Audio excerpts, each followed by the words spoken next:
Assalamu alaikum. It's great to see everyone here. I'm delighted to see all of you. I realize it's one of those one-day things between holidays, and it is exam season. I hope you'll get lots of ideas for those of you who are students that might even help you in your exams. So all the more delighted to have you here. I am absolutely delighted to welcome Hina Rabbani Khar back to LUMS. There is plenty to say about her. I will only confine it to two things. I think there are only two things. There are many things that can be said about her. But there are two most important things that should be said about her in this room. And one of those things is more important than the other, but you can tell us which one that is. Hina Rabbani Khar is the Foreign Minister of Pakistan, the youngest Foreign Minister of Pakistan, and the first female Foreign Minister of Pakistan. Thank you very much for coming.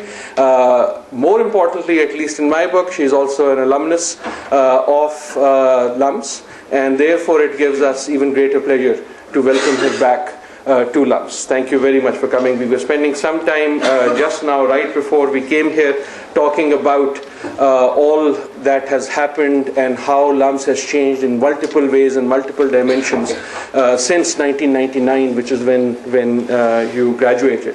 The purpose of today is really to have a conversation between the Foreign Minister and our students, and we've purposely sort of requested her and tried to structure it as a conversation with the students.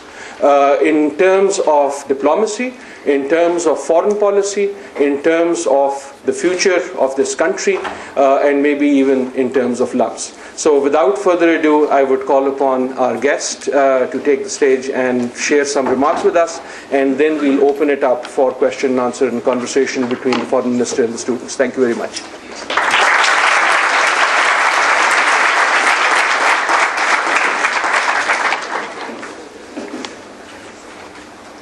Bismillahirrahmanirrahim.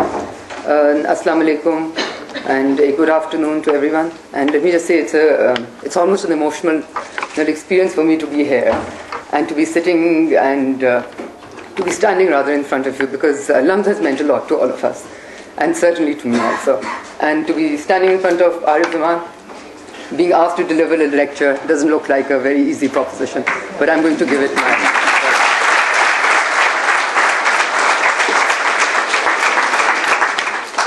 So, I must say at the very outset, I have, as the Foreign Minister of Pakistan, proud to represent this country, been in front of audiences such as the Oxford Union, been asked to deliver a lecture over there, have been at the Chatham House, at many places where I go, standing in front of the entire diplomatic corps, but I've never been as humbled and as honored as to be back at my place. So, it is first of all a great privilege to be here, and what I would want to do is, typically I like to go into an interactive session, because I think what is in the mind, the questions that we have are more important than the answers that we present. The questions that we have are reached by the unanswered questions that have repeatedly haunted us. So I typically would want to do that, but also I feel that in the last few years we have been able to do something close to transformational in how we want to pursue the foreign policy of Pakistan. Nothing even half as transformational as what LUMS seems to have achieved in the last 10 years since I was here. I was just going through the presentation on the NOP program, and really my hats off to anyone who has a penny's contribution or an hour's contribution into make that happen, because that is the vision of the new Pakistan. That each one of us, no matter how privileged or underprivileged, gets the same opportunities to be able to put their dreams into and convert their dreams into a reality.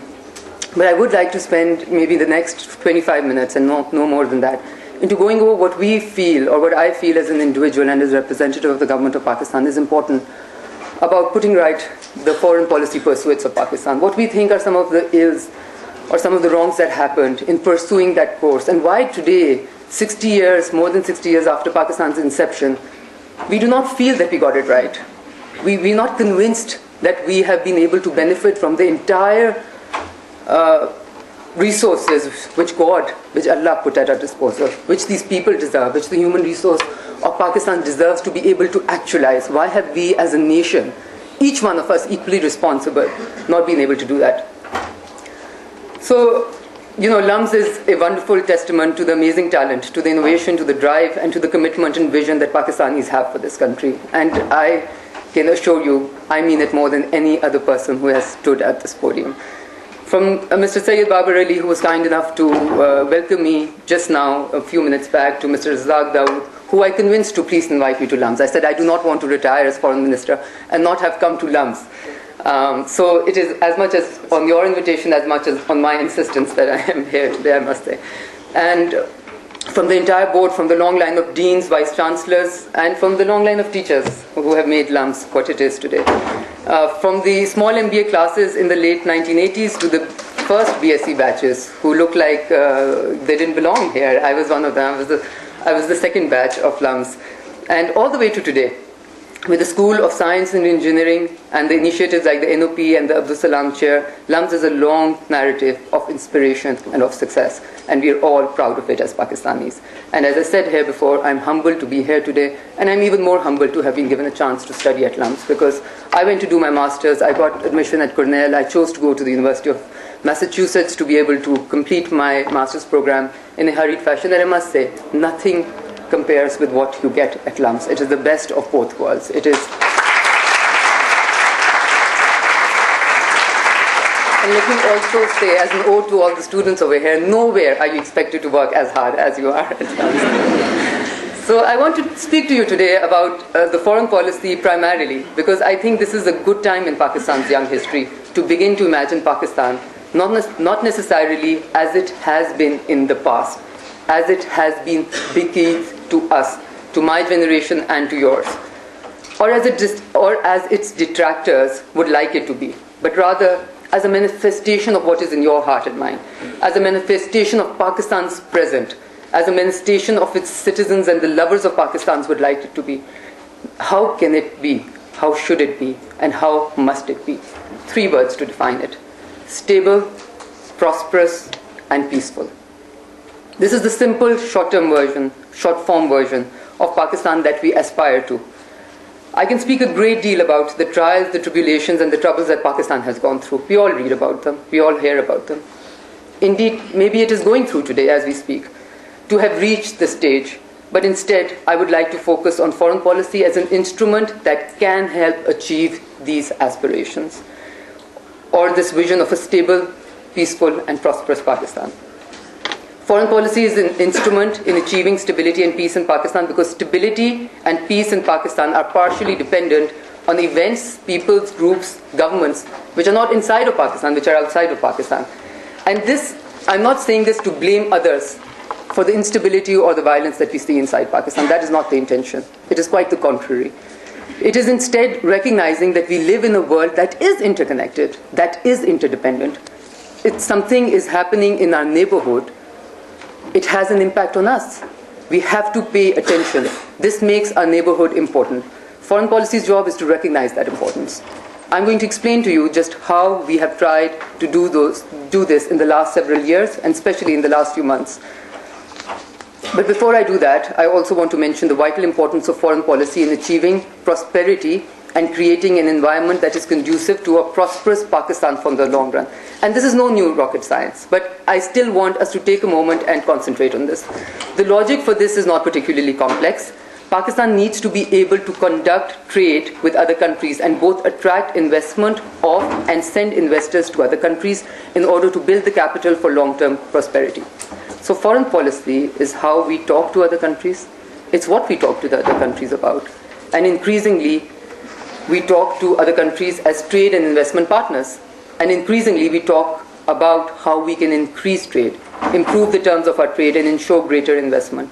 I'll talk in greater detail just a bit about that, because I think as members of LUMS, as students of LUMS, you would be most interested in the economic diplomacy aspects of the foreign policy of Pakistan. But first, let's talk about our neighborhood. Let's talk about how foreign policy can achieve peace, a peaceful, prosperous Pakistan. Allow me to say that this government believes that the most important world capital for Pakistan is Kabul. Let me say this again so that we get it right, so we are absolutely clear about it. And let me also say that for Pakistan to achieve its peace and prosperity, the most important capital in the world is no other capital but Kabul in Afghanistan. The government of Afghanistan is our most important partner. The opposition parties in Afghanistan and the civil society of Afghanistan are our most important audiences. You might ask why. Let me explain. It is not only because we have a deep and abiding sense of family with our Afghan brothers and sisters, we do. But in fact, this is not the only reason. The reason is much simpler than that. A peaceful and stable Afghanistan is an absolute prerequisite, our history shows us, for stability and peace in Pakistan. This is undisputable. The incontrovertible evidence for this is in over 30 years of conflict. It is in the effects of conflict in Afghanistan on drug use, on displaced people and refugees, on Afghan and Pakistani cities, on 2 generations of Afghan children, on the culture and ecosystem within which Afghan and many Pakistani children are currently growing up, people not as privileged as you. We don't need any further evidence. What we need is a clear understanding that conflict in Afghanistan has a regional dimension that makes continued violence and conflict unacceptable. I have said this many times, but I would like to repeat, that Pakistan is the first to suffer at the hands of strife in Afghanistan and the first to gain at the hands of peace in Afghanistan. There is one more lesson, however, that Pakistan, and we hope the rest of the world too, has learned from the last 30 years. And this is an important lesson. And that is that the solution to Afghanistan's problem cannot come from other countries, however well-meaning initiatives or conferences in important capitals outside Afghanistan. The solution of Afghanistan's problems has to come from within, from inside Afghanistan. Solutions for Afghanistan have to come from the Afghans themselves. They have to be led by the Afghans. They have to be driven by the Afghans, and they have to be owned first by the Afghans and then the rest of the world. I have always maintained in my last few months of, looking at diplomacy fairly closely, and I had the pleasure of visiting Afghanistan, Kabul, as Foreign Minister of Pakistan on 2nd February, I think. When I went there, I spent good 18 hours over there, but I came back with a very, very simple lesson, because I had the chance, thanks to the good work that our ambassador is doing over there, to literally speak to every Afghan political party leader and a group of leaders. So we were concentrating as much as on the government as on the opposition parties. And what I came back with was a very simple lesson, that instead of reaching conclusions and reaching solutions in Washington or Berlin or London or Islamabad, the solutions need to come through an intra-Afghan dialogue. Afghan people speaking to Afghans as to what is the way for peace and prosperity.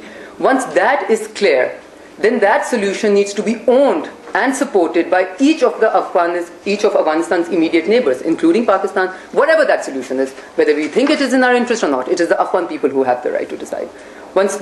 So the immediate neighbors then have to buy in on what the Afghans have decided for themselves. After that, the extended neighbors, or the region, what we call the region, and then the rest of the world. What you see typically happening is that, we reach conclusions at the world level, at the international level, try and impose it on the region, then try and convince the immediate neighbors about it, and then everybody together trying to convince the Afghans about it. So clearly, we should have learned our lessons and moved the way which can be consistent, which can be sustainable, and which can lead to real solutions rather than imposed solutions, which, if it will not be rejected in months, will be rejected in years. If not in years, then maybe in decades.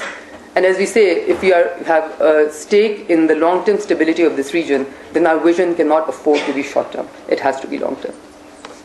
So, as I was saying, no country, especially Pakistan, has the authority or the right to intervene or interfere in the Afghan process. The process of reconciliation and peace in Afghanistan can only be whole and true and sustainable when it is Afghan-led, visibly so, when it is Afghan-driven, visibly so, and when it is Afghan-owned, visibly so.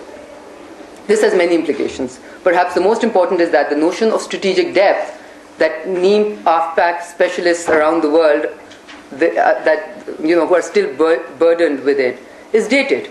It's done with, and it's done and over with. We are in an era of government-to-government relations with Afghanistan that transcend the errors and follies of the past. And let me relate again anecdotal evidence to that.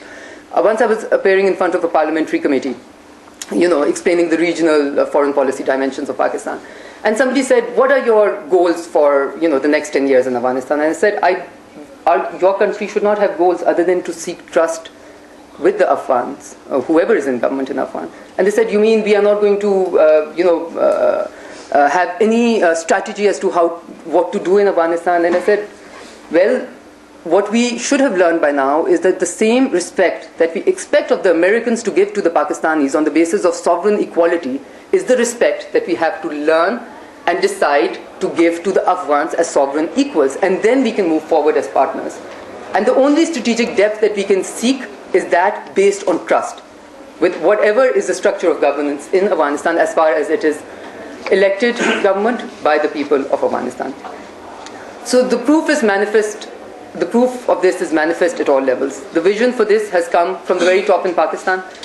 Do you know who was the only foreign leader who was invited on President Zardari's inauguration ceremony? It was President Hamid Karzai. Who was the first country to condemn the April 15th incident that just happened? It was Pakistan.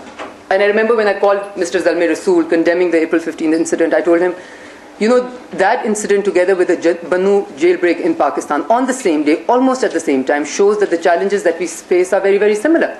And therefore, a further need to come together to have a similarity of approach in dealing with those challenges rather than following or pursuing a unilateral sort of a track. Come what may, Pakistan and Afghanistan are destined to share in both our sorrows and in joys. I think we should have already learned that. And what is good for one country is good for the other. And what is bad for one country is clearly bad for the other. This unprecedented clarity in our relations with Afghanistan is the product of an approach to foreign affairs that privileges long-term stability and peace in Pakistan above all considerations. It is neither benevolent nor idealistic. The importance of a neighborhood in Pakistan's foreign policy is perhaps as clearly expressed through our approach to Afghanistan as it is in our approach to one of our other neighbors, the one closest to where we sit, that is India. It goes without saying that the relationship with India has been anything but stable or peaceful. That's a reality. We have to learn to live with it. However, Pakistan has sought to change this, indeed to transform this relationship by approaching it in a positive rather than in a negative context. This is where foreign policy's role in contributing to prosperity comes in. In an era in which two of Pakistan's immediate neighbors, China and India, have enjoyed sustained near double-digit growth, we need to ask questions about why we have not enjoyed the same. Some of the answers are reasonable and real. We've faced an insurgency and a terrorist campaign that has choked off much of the foreign investment that a growing economy needs. We've also struggled over many decades to implement a governance framework that engages and cultivates the private sector growth in a way that it should. But perhaps most of all, we failed to take advantage of the economic opportunity that God, that Allah, through our geography, has blessed us with. Normalizing trade with India has been an issue that no government, allow me to say, neither military nor elected, has wanted to touch for fear of raising the ire of hawkish people that I believe have neither a clear vision for Pakistan nor any evidence to support their bombastic claims. We decided we would look at the issue from a purely national interest lens. And I think whenever a foreign policy dilemma comes to you, if you are clear that you will solve that dilemma from a purely national interest lens, the problems start appearing to be simpler. If trade normalization would help Pakistan become stronger and more prosperous, we would look for a politically viable way to pursue it, whilst sustaining the principled positions we have taken on a range of issues with India. When we ask the experts, the evidence in normalizing trade is overwhelming. Greater trade with India helps Pakistani consumers and helps Pakistani exporters. It helps grow Pakistan's GDP, and we believe, as a bonus, it also helps make better a relationship that has for far too long been based on mistrust and the baggage of history. Here again, I would like to share. Almost immediately after being appointed the foreign minister, though I was working as Minister of State for the last 6 months, but when I was appointed foreign minister, my first bilateral visit was to New Delhi. And of course, it's an overwhelming experience for anyone. We do have a huge historical burden as far as India is concerned. And I remember when I was boarding the flight and I was asked, with what mindset are you approaching this? And I said that and it was impromptu, but I think that is what I consider to be literally the linchpin of what we're trying to do. I said that we must not forget history. We must learn lessons from history so that we do not repeat the same mistakes that we have made before. But we must not let the two countries and the two peoples be hostage to the history that Pakistan and India has shared. So as we normalize trade with India, we do two things, and two important things. First, we serve Pakistan's vision for a stable, peaceful and prosperous Pakistan. Second, we put in place the conditions that will enable Pakistan to better pursue its principled positions on a range of issues, from Sciecnes to Sir Creek to a range of water issues to perhaps, and most important of all, the core issue of Jammu and Kashmir. So, as we were talking about normalizing trade ties, and I appeared in front of a press conference, one of the slightly more hawkish press persons said that, are you telling me that for 60 years we have taken a stand and you are going to, your government is going to go against that stand? And so I said, can you tell me what we have achieved in the last 60 years in the eventual goal of achieving our end objective, of solving the core issue of Jammu and Kashmir? Can you tell me how we have solved that issue? So if you could give 60 years to that sort of an approach, are you willing not to even to give 10 years for this sort of an approach, which says, let's build the trust to solve our issues. Let's build the trust so we can move one by one towards solving what is the greatest problem that exists. And there is absolutely no doubt in our mind, or in the mind of the Pakistani government, that Kashmir remains the core issue to be solved. How do we create the atmospherics, the trust to be able to move towards a level where we can sit across the room, across the table, on the dialogue table, and solve this issue? As you can see, the essence of Pakistan's foreign policy today as it pursues stability, peace and prosperity is rooted in the region. So Afghanistan, India and of course China and Iran make up the immediate region. And so relations with these countries are vital. But relations with countries with interests in the region are also vital. So that is why you will note, if you follow the subtext carefully, that Pakistan is constantly improving its relationship with countries like Russia. I think we have achieved more than we have in many, many years. With Turkey, with Turkmenistan, with Tajikistan, entire Central Asian republics, because they also form part of the region that Pakistan is. There is one other group of countries that is also deeply interested in the region. They may not belong in the region, but they're deeply interested in the region. And our relationship with these countries is therefore also quite key to our foreign policy pursuits. These are led by the United States, the countries involved in NATO, ISAF, in Afghanistan. With the US itself, Pakistan's parliament itself has now afforded the executive with the go-ahead to communicate to the Pakistani people's desire for ownership of an open and transparent bilateral relationship that helps each country achieve our mutual interests together under an environment of mutual respect. These interests are wide-ranging and include things like counter-terrorism and things like economic cooperation. Our parliament and government, however, have made it very clear that this joint pursuit of common and mutual interests must not come at the expense of Pakistan's long-term interests. It must not come at all costs, through any means necessary. Pakistan has made clear its position on issues like drones, and it has made clear how deeply the Salala attacks on Pakistani soldiers have impacted the Pakistani people. Now, as was the case last week, with Ambassador Mark Rossman's visit to Pakistan, we are working with our American friends to establish an ecosystem in which we can both do for each other the things that we can mutually benefit from. We believe there's a good ending here for both Pakistan and America. But most of all, there must be a good ending for also our Afghan brothers and sisters, from Mazar Sharif to Kabul to Kandahar. All are Afghan brothers and sisters. The other countries that make up NATO and ISAF are also of great importance to Pakistan and of great significance to Pakistan. Recently, Pakistan was afforded a trade concession by the European Union through the strong support of UK and Germany primarily, but all the other 27 member nations. Two countries that are also part of NATO and ISAF, both UK and Germany. Turkey is also a country that Pakistan has a long and deep history of brotherly relations with. Turkey too is part of NATO, ISAF. The UAE is a country which is home to over 1 million Pakistanis. That too is part of ISAF. So I just want to put the context right, that when we say NATO, ISAF, we don't only mean the United States, the UK, Germany. Turkey is part of NATO. UAE is part of ISAF. South Korea is part of. So we have to put the context right.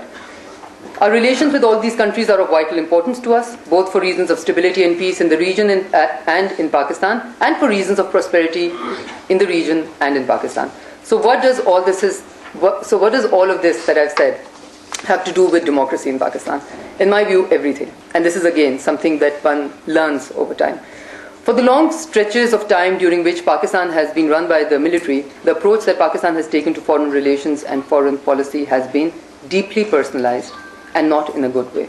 I believe not in Pakistan's interest.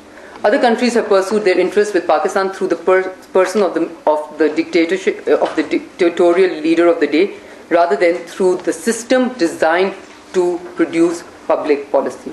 The parliament as the overarching provider of the framework, and the executive as the provider of the details and the implementer. Repeated dictatorial interventions have therefore undermined the institutional mechanisms designed to produce and deliver public policy, and especially foreign policy, and to my mind also to protect Pakistan's and the citizens of Pakistan's national interest. So when Pakistan has had to contend with a crisis, the system has had to learn how to deal with it. During a dictatorship, there is no system. The dictator simply uses his whims to do what he thinks is best. And in many, many times, dictatorial regimes have gotten what they could not achieve without a crisis: credibility. So every time a crisis has erupted in the region, the dictatorial regimes have been given a great chance to get credibility from the West by Pakistan, making decisions which may or may not be in our national interest. So when we look at the legacy of this way of doing things, we're left with a pretty devastating picture. Each one of the major foreign policy crises that we have had to deal with can be traced to the autocratic method in which dictatorships deal with decision making. The alternative is democracy. Yes, it's painful. Yes, it's sometimes chaotic. We've seen crisis after crisis. Yet today, I believe, we have seen crisis after crisis dealt with by democracy in Pakistan, with results that are nothing short of transformational. The most recent iteration, which is the unanimously adopted parliamentary resolution of April 12, 2012, represents the pinnacle of this transformational change.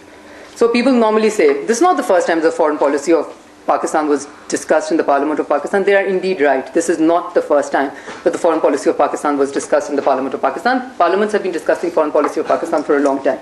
But was this not, tell me, the first time that your relations on a country like the United States of America were put on hold? All official engagements were put on hold until the Parliament came up with its recommendations as to what is the road to take. Was this not the first time that had happened? And what does that do? I mean, if there's a lesson Pakistan has learned, it is that collective wisdom is better than the mind of a single person. So collective wisdom can protect our national interests more than the mind of a single person.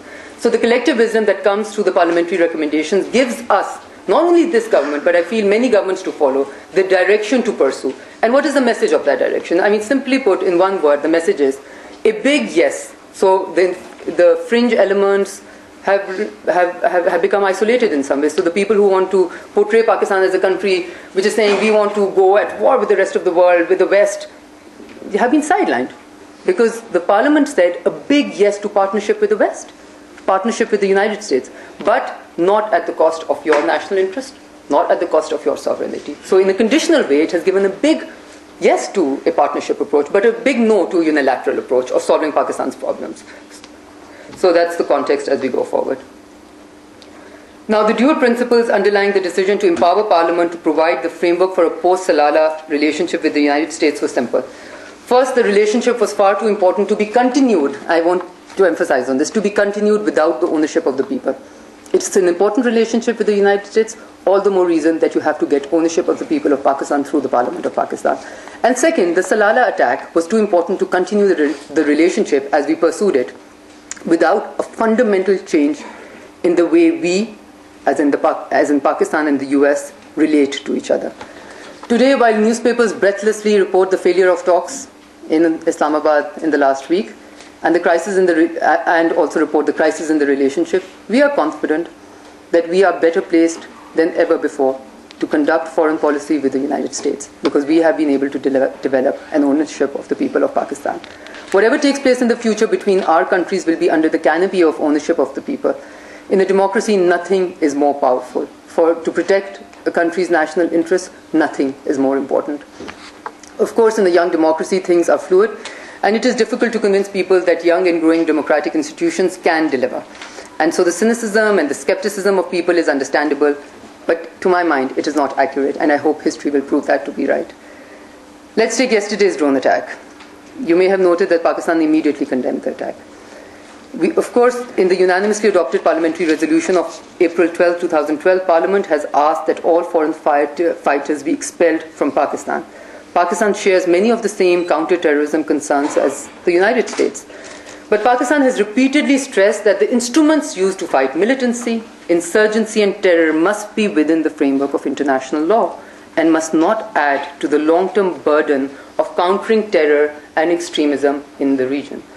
Most importantly, the free and democratically elected Parliament of Pakistan has repeatedly expressed its disapproval of drone strikes as an instrument of counter-terrorism in the region. The recent parliamentary review clearly also expresses the Parliament's wish to see a complete cessation of drone strikes in Pakistan's territory. So this is the delicate balance that Pakistani foreign policy must constantly seek to maintain, to articulate Pakistan's positions to its friends, partners and neighbors, and to ensure that we do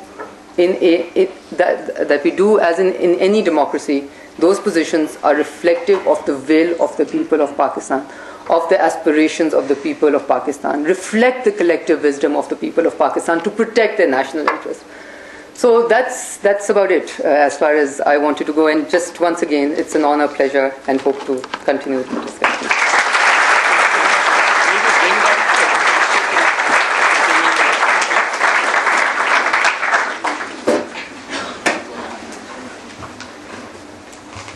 Thank you very much for that very comprehensive, and I'm really grateful that it is a comprehensive overview and a serious overview, the type that we as a university and we as a people in a country should be really thinking about. So I really am appreciative that you've done that. I want to open up for questions in just a minute, but let me take the benefit of the privilege of having the mic at the beginning to ask two questions, one about LUMS and then maybe one about foreign policy to get us going on the conversation. The easy but maybe not easy LUMS question is maybe if you could share with us what your most important memory of LUMS is in your years here, either good or bad, or how Arif Saab was as a teacher then as opposed to now. I'm sorry, but I have far too many important memories to be able to single out. But I just must say that really LUMS, as I said before, brings out the best in both worlds, because it's a very, very tedious, meticulous education environment that you get, but it's in a Pakistani setting, which I feel is extremely important to be able to give you that base of what is, important. And I might also add that I found my husband at LUMS, so many people do.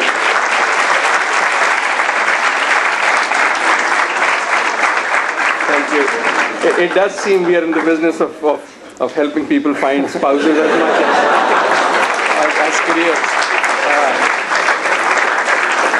But it's always for a good cause. On a more substantive note, you laid out a vision of, if I recall right, stability, prosperity, and peace. And I'm sure no one would disagree with that here. But to be serious in that sort of pursuit of that vision, none of those three words can be used for Pakistan today. What would you say to the young men and women here? Why should they hope or have hope that the current policies will lead us to that stability, prosperity, peace, when other policies now and before have not? Okay. First of all, I think it is first, as I said before, it is really important for us as Pakistanis, as citizens of Pakistan, to have an open mind when we look at a problem or at an issue. I think we are mostly encumbered by too many false notions and areas of where your thoughts cannot go. And I have found that logic and common sense, as you perceive it, must never be challenged, right? So in many ways, and this is what I try to get through the lecture also, that not having a focus on the region. I'll tell you what is different, what I think is different. The difference is that instead of wanting others to come and solve your problems, you have to look inwardly at yourself. And within that context, what is extremely important, that till the time that you believe that you're able to look at Pakistan as part of a region and then look at the problems and the solutions from a regional lens, everything changes. because you would not want to, you would equally want a prosperous neighborhood for you to prosper. I think this is what we have not concentrated on. We have not concentrated on a prosperous neighborhood. We have concentrated on looking for problems where they lie rather than solutions. So what I'm saying over here, that this government is completely committed to looking for a prosperous neighborhood. So for Afghanistan, no matter what anybody tells you, you have to deal with them in a different way. With India also, because until and unless you are able to find peace and stability within the region, the spillover effect of instability for Pakistan, I mean, look at what our history is telling us for the last 30 years. Sometimes, I mean, most of you will agree with me that our generation, when we are told the stories of the Pakistan of the 1960s and 70s, we cannot believe it. It was a much more stable, prosperous Pakistan. So something went wrong. I think we need to, first of all, be clear as to what went wrong, and then ensure that we don't make the same mistakes again. And therefore, within the parliamentary review also, I mean, it's as serious about protecting the sovereignty of Pakistan. So if we feel that drone attacks are against the sovereignty of Pakistan, the presence of foreign militants inside Pakistan's soil is also against our sovereignty, because it does not allow us to be able to move forward with other countries, with ourselves, to achieve peace and prosperity within Pakistan's boundaries the way we would like to. Very good. Thank you. Thank you very much. You've given us a lot to think about, lots of issues here. I'm sure there are lots of questions, comments, maybe critique. Here are 3 rules that we'll follow. We'll follow only 3 rules. I won't pass around the mic because the room is too packed. So speak up. 3 rules to follow. 1, students have priority. Apologies to our guests, but it is a university. 2nd, students who are sitting or standing have a greater priority because they've been doing that. And 3rd, please only restrict it to questions, not speeches. Questions are those things with the squiggly at the end. So we'll take maybe 2 or 3 questions at a time and come back if that's okay with you. Gentleman right here. Zulfikar Ali Bhutto writes in The Myth of Independence that any relationship with America comes at a cost. And I think Pakistan has paid the cost. How will the parliamentary review change things? So it got passed on the 12th of April. 2 days ago we had a drone attack. We had the same condemnation coming from the government of Pakistan. Secondly, when someone like Mark Grossman visits Pakistan and goes to the GHQ, does that not send out a message that the real players in Pakistan's foreign policy are still the military men, not the democratically elected government? Thirdly, what is the government doing for the resumption of Pakistan-India cricket? Okay. Pakistan-India? Cricket ties. Okay. Fourthly, we'll add a new rule.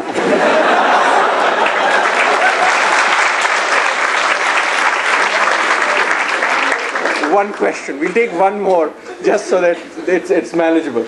Right there. In the aftermath of the Sciecnes tragedy, how there's been a lot of talk about calling our soldiers back. How realistic do you think that is in terms of our relations with India and how they've been improved? Okay, thank you. I think these are exceptionally good questions, and let me first of all say I'm very impressed. You do follow the news. I mean, sometimes in an academic environment, we don't have time to look at the newspapers. Okay, any relations with the US comes with a cost. I think it's a very simple rule. As I said before, if you feel that your answer, whether yes or no, let's move forward or let's move backwards, is going to be determined by one question: is it in Pakistan's national interest or not? Then every relationship will be pursued in a way where it becomes pursuing Pakistan's national interest.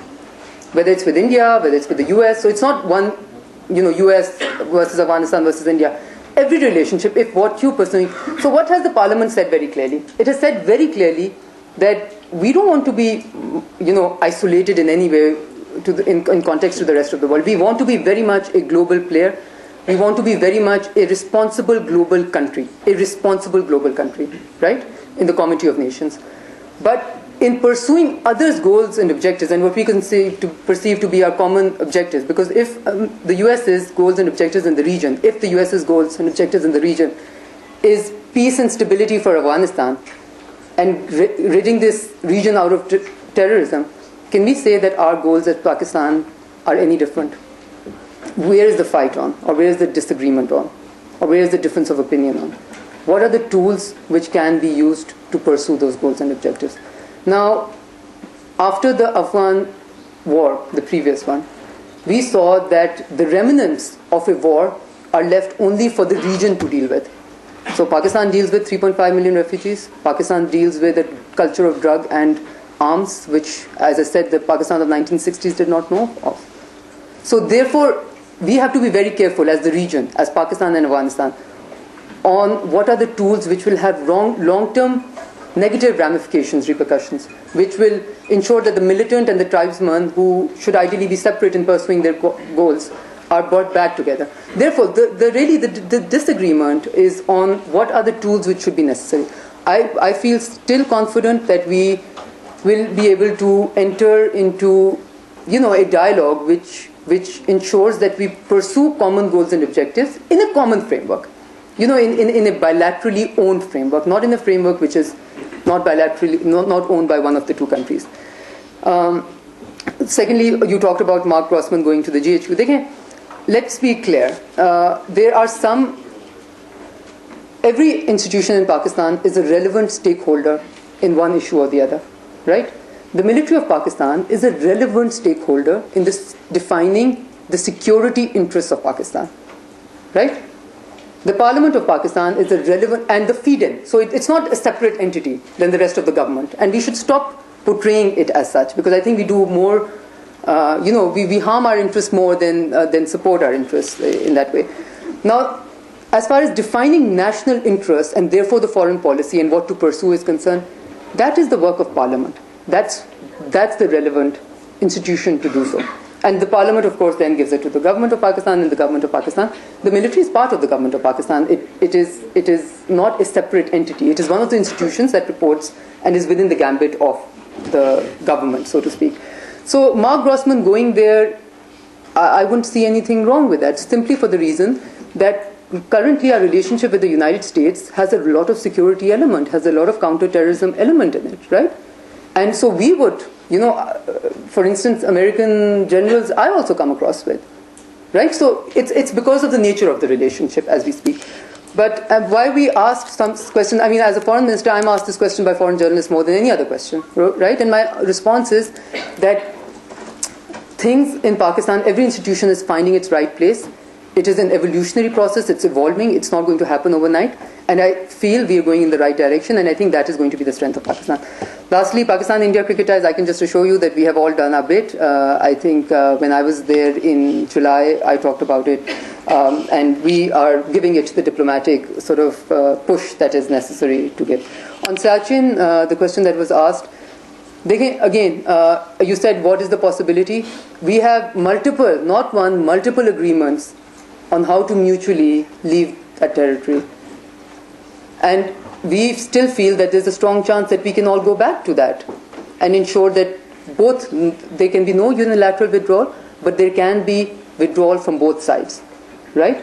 And this is a real possibility. But again, will we do that in an environment of mutual trust, or will we do that in an environment of mutual distrust? So we have to create that environment. But as I keep on telling everyone, there's so much that we can do in creating better environment. We have to also start doing the right things to be able to give our people comfort that real problems, real disputes can also be solved on the dialogue table. Good. We'll take a few more. One-part question.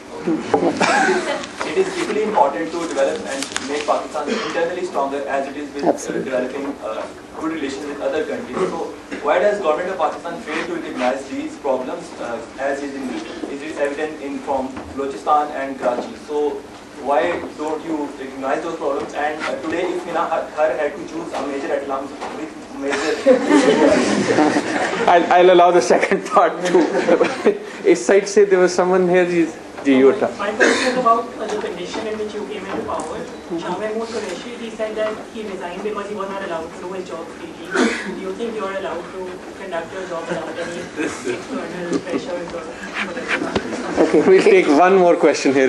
I would like to go back to this question immediately. Please. You know why? Because I don't want to miss this opportunity to say that when I was at the Oxford Union in Oxford, right?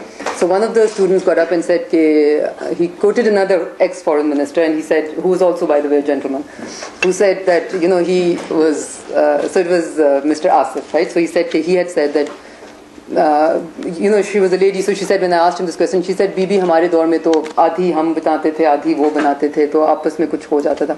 अब तो सारी की सारी, अब हमारी कौन सुनता है? And then you quote this. देखें, I think it has a lot to do with how seriously you take the responsibility that you have, and how seriously you take the institution whose responsibility you have. I take the responsibility of heading the institution, which I think is one of the most, one of the best institutions in Pakistan, very, very seriously. And let me assure you, the institutional view of the Foreign Office is developed without any influence, right? So the way the government works is that you develop, and I think that is clearly, I take your point, matlab, it's not something that we should, because what has gone wrong? What has gone wrong is that in a dictatorial regime, obviously all institutions will lose out, right? But when you come back to a normal course of action, a normal governance structure, then every institution has a responsibility, and that institution has to take that responsibility very seriously. So what we do is to create our view undiluted, present it to the leadership, and then it is of course for the leadership to take the decision. And on the internally strong, I could not agree with you more. I think what is happening in Balochistan, what is happening in Gilgit-Baltistan, etc., is all a matter of great concern, and it is indeed something which concerns all Pakistanis, that we have not been able to solve these problems in a timely fashion. But in Balochistan, for instance, now if you look at the Agaz-e-Haquq-e-Balochistan process, okay, that was something rare. And when you look at the implementation of that, I think close to 70% of that has been implemented. So it's not like nothing has been done. It's more needs to be done. And, aapne internally strong ki baat ki, you might have gone through the Times 100 most influential people. For Turkey, this was very interesting. I would like to share this with you. For Turkey, they named not one person, they named two persons. They named the foreign minister, Minister Davutoglu, who in my mind is one of the most impressive foreign ministers anywhere. I would rate him as probably one of the highest. And Ali Babajan, who's their deputy prime minister, used to be the deputy prime minister, but de facto finance minister. So what are they saying is that an internally strong Turkey is able to be an externally strong Turkey. So this is absolutely true. And I hope, when I was reading that, I was just hoping that, 5 to 10 years from today, somebody would do a piece like that for Pakistan also. Ma'am, a few days ago, I read a statement of yours which said, America is not listening to us about drone strikes. And right now you said the parliamentary committee passed a resolution in which they agreed that drone strikes should be stopped. Now with the seventh largest standing army in the world and billions of rupees spent every year on defense, how is it possible that we can't stop a country from doing what our parliament and our people desire? It doesn't make any sense. We can't stop them from doing what they want. Why can't we stop the strikes? One more question here, Jim. I had a question with regards to US-Pak relations. Now, considering for the last 11 years, America's primary need of Pakistan was in the war on terror. So now, what is the shape that Pakistan-US relations will take now that America decides to leave from Afghanistan? And Secondly, मैं बाद में आता हूँ. First of all, देखिए, this is what you asked about the drone strikes is indeed the most complex problem that we have, okay? And I just want to say that it is there are certain norms of international behavior, there's international law, there's something which is legal, there's something which is not legal. Whenever you allow something which is not legal, which is not within the norms of that international law to take place, then it is not, it should ideally be in a no-go area. I want to just say that what I was referring to earlier, the decision making in non-democratic regimes has something to do with where Pakistan is today. Okay, do you think if there was a parliament functioning, a real parliament functioning at that time in Pakistan, something like this would have ever been allowed? Now, when the United States, when the superpower has been given space, it's very difficult to retract it, right? And people could come up with very good arguments for it. So, basically, you have to ensure. Now, currently, clearly, what we are using is all diplomatic means at our disposal to see if we can come around this, right? And that should be the way to go, ideally. When I said that was put somewhat in the wrong context, I said, because the person asked me about drone strikes and he said, Pakistan has been saying this about the drone strikes and the US has not been listening. So I said, yes, they might not have been listening, but I hope their listening will improve after the parliamentary review, because this is all of Pakistan saying with a single voice, and this is going to continue to be something that we engage with them more and more on, and I think that's the only course of action to take for now. As far as the relationship with US is concerned, again, that is something which is wrong when any one element of the relationship overshadows the entire gambit of the relationship. So we hope that our ties with the United States will be long-term and will be based on common interest, not on unilateral interest. And that is what the Parliament of Pakistan has said. So this is going to be a long process of engagement. I mean, we're not going to reach decisions or conclusions or immediately. But what strengthens me, at least, I can say, and what strengthens the government of Pakistan is that this is not one person saying something. This is the Parliament of Pakistan. This is the will, the aspirations of the entire 180 million people of Pakistan, which are reflected from these recommendations. So we come on a very strong sort of foundation to be able to at least, negotiate and to be able to let them know. I think we forgot the question about the major you would take at LUMS today. Okay. We recently became, I think, if I'm right, the first and only university in Pakistan to have a major and full-fledged major in history. We have philosophy, we have chemistry, biology, math. Okay. No, I think history and maybe IR, if you have that. No. We have political politics, and we also have politics and economics. Okay. We have courses in witchcraft. Okay. We do, am I right? We have in Bulle Shah.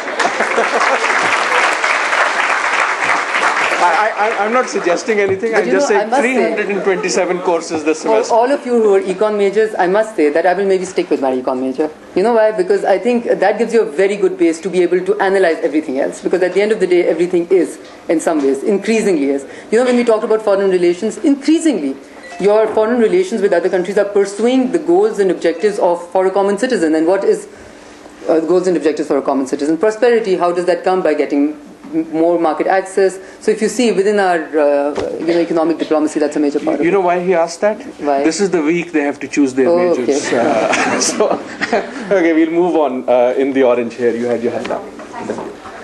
Focusing on the prosperous part of your equation, you said that Pakistan needs to capitalize on its strategic geographic location. Could you please elaborate on the nature of relations with Iran in your transformational foreign policy mix and how that is going to, shape up given the energy crisis that comes? Okay, one more if you might. Sure. In the green. How strong is our commitment to come through with a gas pipeline in Iran, and how do we weigh the repercussions on both sides of this decision? The wrath that we might invite from the United States of America, and in case that we go through, and in case that we do not, the possibility of further denting our relations with Iran. Mm-hmm. Okay, first of all, I think Iran, I mentioned it, but not as much because, there wasn't time to mention everything. But Iran, again, is an immediate neighbor of Pakistan. And I always say, I would like to repeat that with pursuing relations with your immediate neighbors, Pakistan cannot afford to be selective. So you cannot be selective. You cannot say, I'm going to pursue good relations with Iran, but not with Afghanistan. Pursue good relations with each one of them. In obviously a completely different environment, you have to pursue good relations at every and any cost. So Iran is obviously, and with Iran we have strong cultural, historical ties. And I think if you see the momentum of this relationship in the last few years, you will probably see it unparalleled in history before, because you look at the trilaterals, the many trilaterals that we have, the engagements at the leadership level, almost at every level. Now, when it comes to pursuing the IP or the gas pipeline, I said this in the very beginning. If you are going to solve your problems by looking at a problem from the lens of, is it in Pakistan's national interest or not? And if that is what is going to determine your answer, then every problem becomes a simple problem, right? Now, Pakistan is a country which has a huge energy deficit.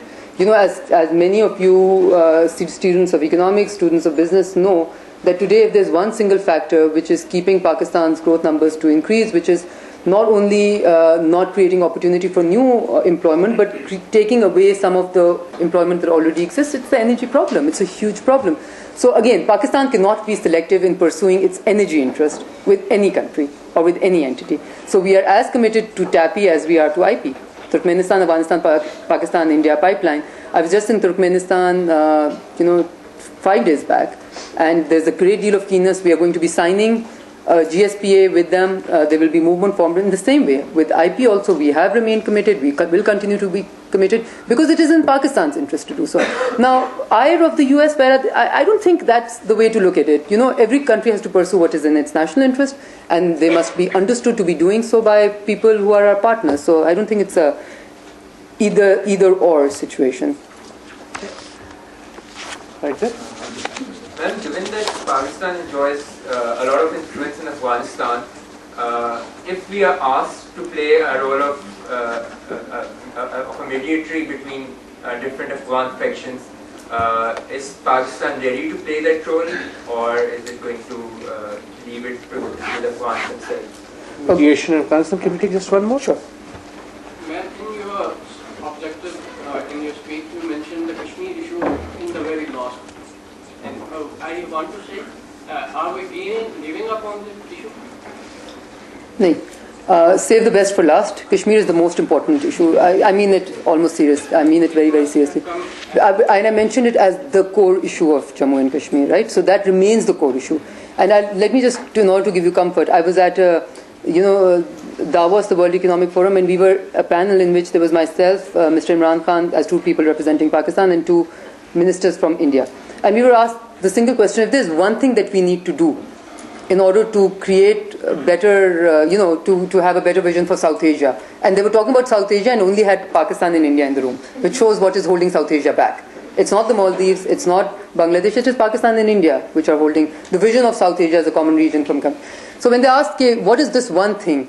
So the Indian minister before me went on about how great, the atmospherics between the 2 countries are becoming, how we love each other, how he came to Pakistan and he went in a rickshaw, and the rickshaw guy, once he found out he was Indian, refused to take money from him, and yet it is the politicians and the military which continues to harbor hatred, etc. So when it came to my, and I must say, I came back, I went into that session with that, having thought about it, but after having listening to him, I was even more secure in saying what I was saying. And I was saying that, is it not time for us to disarm the hawkish elements? Is it not time for us to disarm the people who will continue to breed hostility and hatred between the 2 peoples? Even, I agree with you, there's great love between the 2 people, right? But there are people who are going to continue to breed hostility and hate. How will you disarm them? If you take away the issue, the core issue of Jammu and Kashmir, and solve that, will you not disarm these people from having the wherewithal to feed hostility and hatred? So in order, that is the goal. But how, do you think we can reach, do you think there's a military solution to that? I mean, you were asking the question, do you think we can militarily take Kashmir from India? If that is not the answer, then what is the answer? If it is on the dialogue table, then will we achieve results on the dialogue table if we have war weapons against, if we have literally swords at each other's throats? Or will we achieve it if we have been able to take steps which build trust, both sides? Pakistan, I think, did a what can be called a transformational thing, and I like to give a lot of credit to this government to have the resolve to do it. Because it had the resolve to say, trade going on normalization of trade can improve the atmosphere so we can solve the real issues. So, on that, I think not at all. I think it is the most important issue. It needs to be solved until and if it isn't, then people will continue to harbor hatred and people will continue to have the jawaz to do so. On mediation in Afghanistan, I'm glad you framed the question correctly. Yeah, because you said if we are asked, right? So that is indeed the correct way. And Pakistan has always said an Afghan-led, Afghan-owned. If you remember recently, about a month back, President Karzai was in Islamabad. After returning from Islamabad, he gave a statement in which he talked about his vision for reconciliation, for intra-Afghan dialogue, and then he invited the Prime Minister of Pakistan to give a statement, inviting all elements to, so which the Prime Minister of Pakistan was happy to follow. So that gives you the context, that the Afghans are to lead, they are to decide, and Pakistan will, whatever role it can play to assist them, we will be more than happy. It is in our interest to do so, therefore we will be more than happy to do so. Take just a few more. We have about 10 minutes. You talked about that how Pakistani Foreign Office is well placed in pursuing a very mutually beneficial relationship with the United States. But given the fact that Dianne Feinstein is coming tomorrow to Pakistan, what realistic expectations do you have in improving the relations or getting out of this quagmire with the United States, given the fact that they have refused to budge on their refusal to apologize, one for the Salala incident, B to stop the drone strikes? What expectation do you have as a foreign minister in regards to that? One more, maybe? So far, whatever has been done in Pakistan has been done on the name of the national interest of Pakistan. Yeah, you're not so how is your government looking at national interest of Pakistan is different from the earlier versions? You can name 3 or 4 things. Okay, thank you. I'm just going to name one, but you're absolutely correct. And I think, again, as Pakistanis, we all have to accept it. Whatever has been sold to us as citizens of Pakistan has been in the name of national interest. That is absolutely correct. I'm not going to give you 10 or 3 even. I'm going to give you one. I'm going to tell you that, is it, when I talked about the collective wisdom which is emanating from the representatives of 180 million people of Pakistan, does that not at least give us some comfort that that collective wisdom must be in our national interest? And secondly, in terms of real administrative, implementable foreign policy pursuits, I like to believe that we have not seen such strong focus on looking for regional harmony as we have, and in an extremely disharmonious environment, meaning this region is currently going through a very difficult time. But I think if there is a unilateral focus in the foreign policy pursuits of this government, it is to find peace with each one of its neighbors, and to make that the determining course of action to take, and to be unapologetic about it, because we feel it. So, whereas earlier pursuing relations with any superpower, just for the sake of pursuing good relations, cannot lead to long-term results.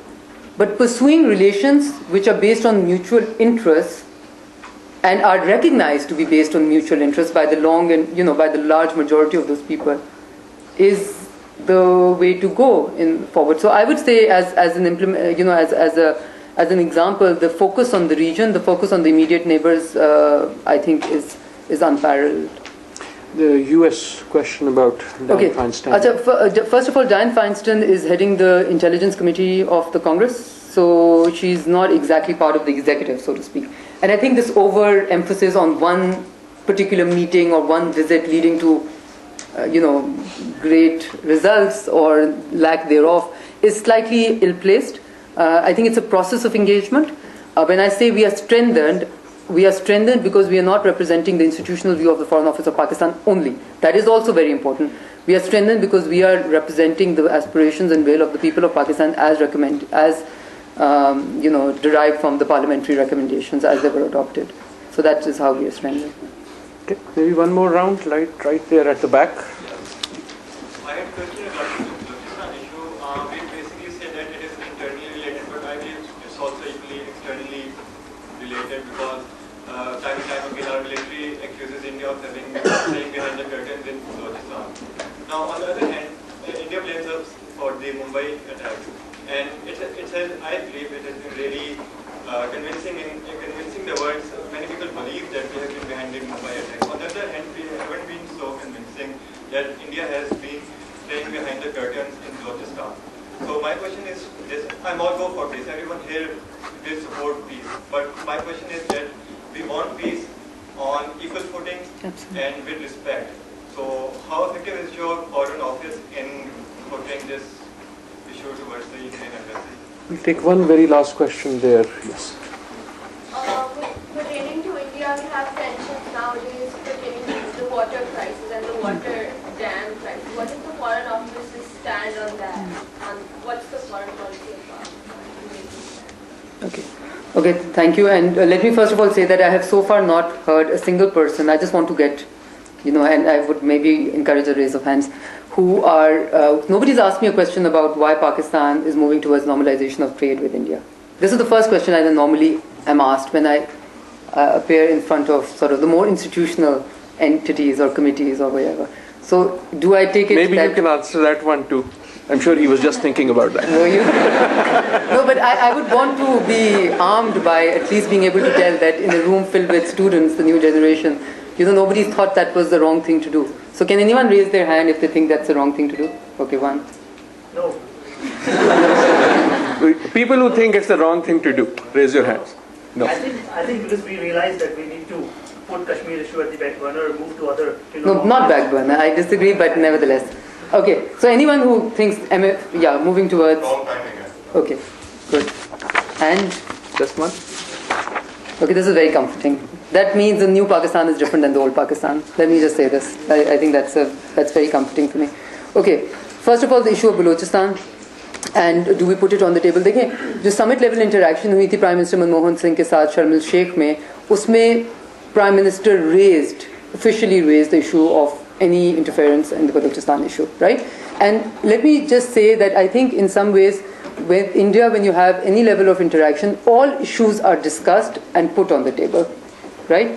Now, as far as the Mumbai attacks are concerned, and they were able to create a very good case for the fact that the trial of that is currently undergoing. And if a case is tried to make that Pakistan is backtracking or slow on that trial, then we can ask the question as to what happened to the trial of Samjhota Express, right? Where the investigation proved that there was some involvement of elements from the other side. So the South Asian judiciary, justice system works in a certain way. It works in an elongated way. And that's why, but we are committed to the trial for Mumbai to ensure that we can move forward in an environment which is based on trust. So then you asked about the water issues. Again, water issues, again, we need to know what is it that we are aiming for. What is it that Pakistan wants? Pakistan wants to ensure that the Indus Water Treaty continues to be committed to and continues to be implemented. When the Prime Minister raised it with Prime Minister Manmohan Singh recently in Maldives, and when President Zardari was also in New Delhi informally, the Indians have shown their greatest commitment to go by the Indus Water Treaty, which is also in Pakistan's interest. Now we have to make sure that there are multiple clauses within the Indus Water Treaty which we can use much more effectively. And currently we have a slightly less complicated and more efficient, hopefully, system developing, which will enable Pakistan to be able to, draw those clauses out in a timely fashion so that we are able to protect our interests. But the fact that India continues to show its commitment to go by the Indus Water Treaty in itself is something that's what Pakistan also wants. Can I push on part of the question that was asked from there, if I might? Do you consider Balochistan to be an internal crisis or an external driven crisis? Baruni sazish या अंदरूनी मसला? देखिए, हर मुल्क के खिलाफ बैरूनी साजिश होती है. Let's get it straight. हर मुल्क के साथ बैरूनी साजिश होती है. आपका भी मुल्क शायद दूसरे मुल्कों के खिलाफ बैरूनी साजिश करता हो, हाँ? बट कौन सा मुल्क अपने आप को इतना वीक कर देता है कि उसके ऊपर बैरूनी साजिश इफेक्टिव हो जाती है? हमें वो मुल्क नहीं बनना कि हमारे ऊपर बैरूनी साजिशें इफेक्टिव होती चलें. हमें ऐसा मुल्क बनना है जो which can protect itself, which has strong walls of defense, not military defense but strong walls of moral other defense around it, which has strong governance structures to be able to defend it. So at the end of the day, you can look for many answers to what your problems are, but till the time that we start looking inwardly and start seeing as to what are some of the areas in which maybe we do not react correctly, what are some of the areas in which maybe we did not take the right decisions, and be open to learning and say that yes, we will. And everything in life, everything in the world is evolutionary. So there's no static position, even in foreign policy. You can't take a position and say कि ये तो पाकिस्तान की 60 साल से position है. पाकिस्तान की position उसके whatever is around, what is happening in the region, what is happening inside Pakistan will evolve. But what we have to make sure is, I completely concur with the viewpoint that came from there, that internally we have to be strong externally. I would want to share this with you to be able to give our diplomats credits. And one of the institutional diplomats is sitting right in front of me. Once a foreign, a minister of a foreign minister of a foreign country, without naming, said to me that, Minister, I have a great deal of respect for your diplomats. So I said, yes, indeed, we also do. They're marvelous and they do marvelously at all multilateral forums. And I said, yes, I agree also, and they do. Because in the UN, by the way, we outshine ourselves. Mashallah, we just got the Security Council non-permanent seat last year. Now look at all the war about Pakistan that is made in the international press, yet Pakistan was able to win a seat, which is not a small deal. So he said, I have a lot of respect for your diplomats, because every few years they're asked to explain the inexplainable, and they do a fantastic job for it, right?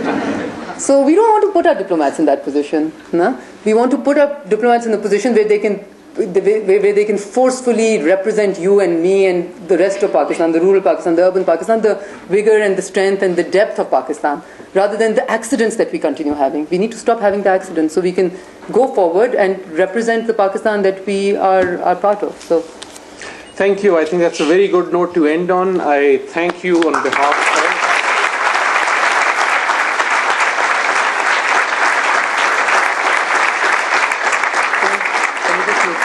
I just want to, with your permission, recognize the presence of Musharraf Zaidi, who's also an ex-Luminite. And I want to say also, Musharraf, sorry for embarrassing you, but when we were going through, because I just want to emphasize how NOP is so moving. When we were going through the NOP presentation, I noticed that I was getting a bit emotional, because you come back to your alma mater, and I noticed he was too. Because it is really a matter of such great pride that an institution such as LUMS, which is already representing the best in Pakistan, is also representing the vision for the future of Pakistan. That you are willing to share the good that you have created with everyone. And that nobody is not part of it. We are all part of the success of it. Thank you. Thank you very much. Thank you very much, and thank you to Musharraf also for helping with this, and thank you for those words. I've seen that video multiple times, and I also get teary-eyed very often. I wanted to thank all of you. I hope you will take, you came with good memories of LUMS. I hope you take new good ones, and our students can ask good questions, and they can keep to time. We are really, really grateful for you to be here. One last thing for some of you. We, as you know, especially our guests, we have a fundraising campaign going on for the Abdus Salam Chair. There are these little cards that are available for those who might want to be part of that. But we are raising funds for the Abdus Salam Chair to be established right here at LUMS, and any support is always, we are very grateful. Thank you very much, Minister.